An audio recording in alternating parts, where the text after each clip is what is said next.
Do you find doing business in China getting harder and more complicated? Do you feel communicating with Chinese people getting more difficult and often contentious? Hi, my name is Jin Xu, and my mission is to help you think differently about Chinese behavior so you can develop new tactics and strategies to achieve more favorable outcomes. Your inner voice doesn't understand the Chinese mindset any better than your logical mind. And mine didn't either when I first started doing business in mainland China in 2004.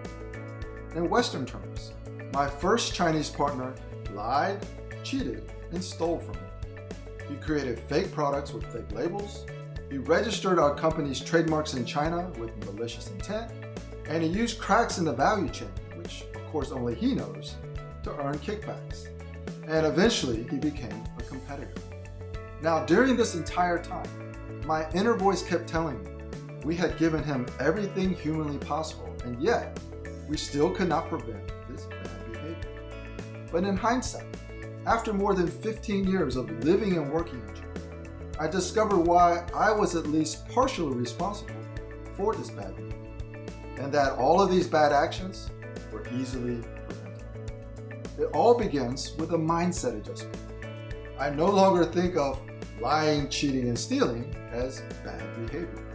Instead, I recognize it as goodwill extraction, which is one of many concepts I developed in my China business advisory services and training programs to help my clients and students learn how to develop more positive and constructive relationships.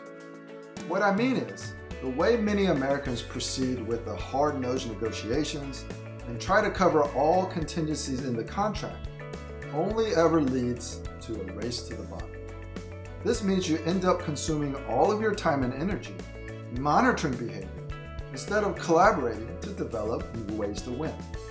This also applies to human resource management as well as everything else you want to improve in China. It means that you forget and you continue to communicate with people in China as if the honeymoon period never ended, rather than leveraging the cultural context of how things actually work to influence behavior.